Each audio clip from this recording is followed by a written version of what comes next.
Hello and welcome to the monthly investor update for Genesis Vault Capital for the month of April. So in today's call, the outcome of this call is not only to inform but to educate on what's happening in the blockchain space.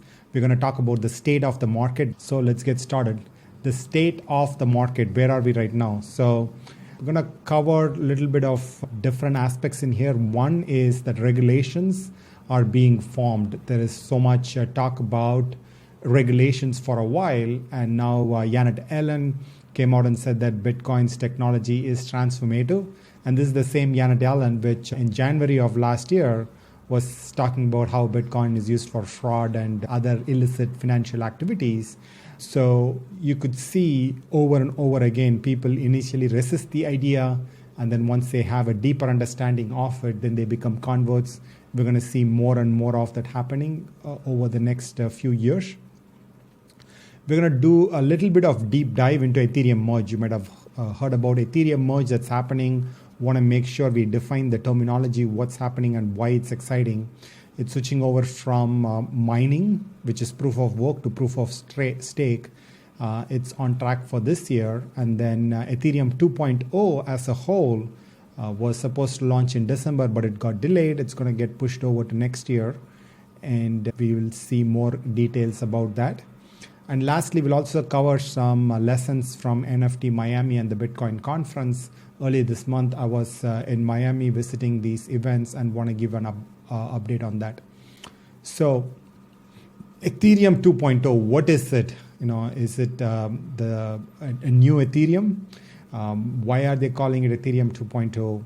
So Ethereum 2.0, the code name was Serenity when they originally launched. It's an upgrade to the Ethereum blockchain network. It had three main goals. One is they want to make the network very scalable. The second one is securable, and the third is sustainable, right? So Bitcoin network, it's not sustainable from an energy usage perspective. And the goal with Ethereum 2.0 is to make sure that it's scalable, secure, and sustainable. It had originally three phases. All of them put together is called Ethereum 2.0. And Ethereum Foundation went and changed the name later, but the 2.0 still stuck, even though they don't call it 2.0 anymore.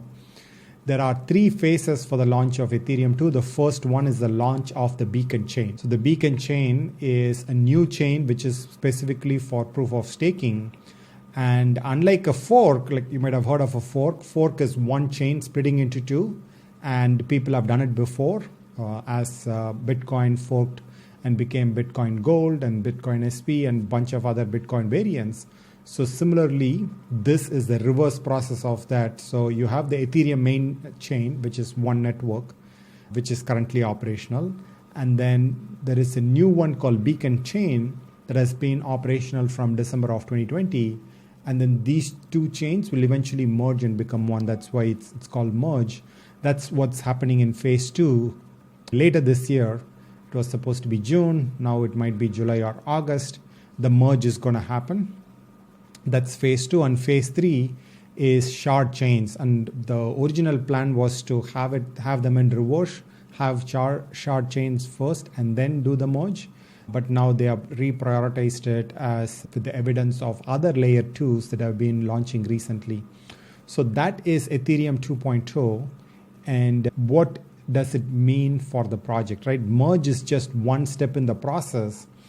And the essence of Merge is that the consensus algorithm is switching over from proof of work to proof of stake, right? So proof of work is when you use a large amount of energy to solve really hard problems, and then whoever solves the problem gets to write to the chain. That's how Bitcoin network is, and that's how Ethereum network has been so far.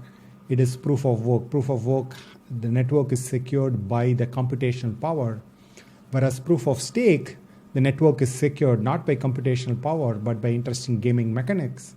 And the main advantage for proof of stake is that it's going to reduce the energy usage by 99.95%. That's a huge reduction in energy usage, almost 200 times a reduction in energy usage, even maybe more.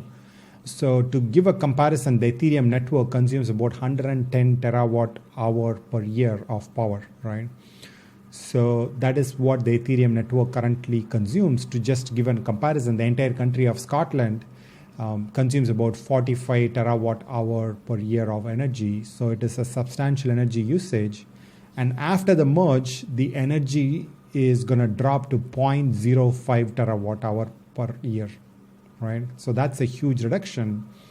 And what it also means is that the Ethereum mining is going to become obsolete. So all these people who are mining Ethereum right now, they are picking pennies in front of a stream roller because once Ethereum merge happens, mining is going to stop working. It's called the ice age, where the difficulty of mining is going to increase, which will make it mining not profitable at all. And everyone will switch over to the new chain, the beacon chain, which is more around proof of stake. And right now, the staking yield is about 5% or so, 4% on the Ethereum network to be able to stake the entire network. But once Ethereum 2 launches, my personal prediction is going to see 15 to 20% yield on the proof of stake chain. And that is tremendously bullish because on one hand, we already have a supply shock, right? The number of Ethereum that is being mined, it's going to reduce by 90%. Okay, so that is almost 3 Bitcoin halvings that's going to happen once. So that's going to create a huge supply shock. And in top of the supply shock, we are also going to have a demand shock, right? What is a demand shock? Demand shock is increasing demand, specifically from corporates. Right now, people who want to get into crypto cannot invest their money into Bitcoin because of the bad rap that Bitcoin has around energy usage.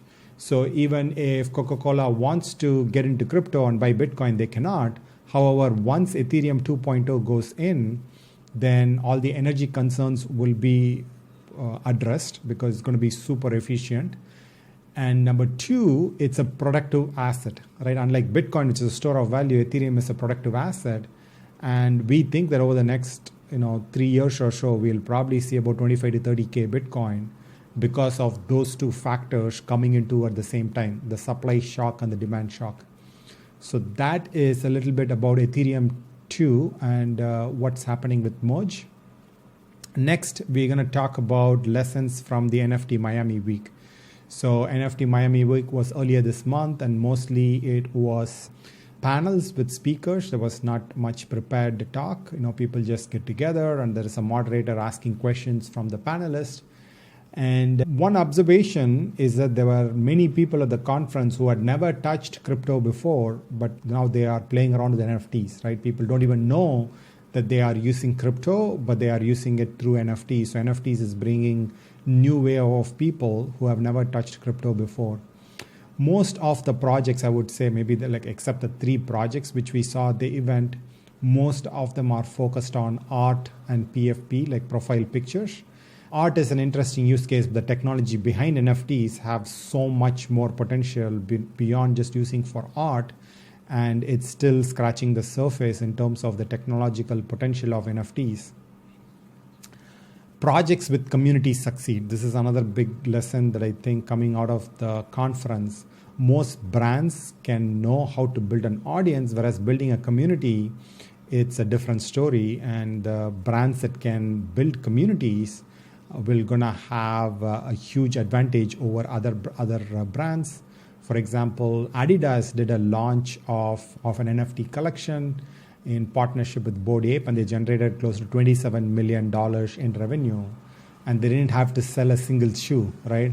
Imagine if Adidas needs to get 27 million in profit, they have to sell millions and millions of shoes. They were able to achieve the same outcome by selling digital goods, NFTs. So they're experimenting with how to build a community, not just an audience. Shopify is an interesting platform and where they are playing around with NFTs. That is one of the different applications that we came across, which is not another art project. They are about to launch token access merchandise, wherein which people have access to the NFT would be able to buy certain merchandise, or they can get deeper discounts, etc., which I thought was a really unique application. And then from the Genesis Venture Studio side of things, we launched a Heirloom DAO and gotten great response. And we'll talk about Heirloom DAO in more details towards the end. After the Miami week was also at Bitcoin Miami, which is a conference specifically focused on the Bitcoin. They were attended by a lot of Bitcoin maximalists who believe that Bitcoin is the only chain that is going to be successful in the long term. We personally don't believe that. I think there are going to be multiple chains in the future, and different chains are going to be customized for different segments and different areas of the market. And Bitcoin as a worldwide reserve asset is increasingly become more likely. The regulations that have been come on, the White House executive order lays the foundation for all the central banks, Federal Reserve, to be able to hold Bitcoin as a reserve. And it's just a matter of time before one of the central banks has them in their balance sheet, then all the other central banks will rush towards it. The infrastructure itself is attracting massive capital inflows. And the quote by Kathy Woods, right, Bitcoin, she says that Bitcoin is going to be at 1 million in the next 10 years.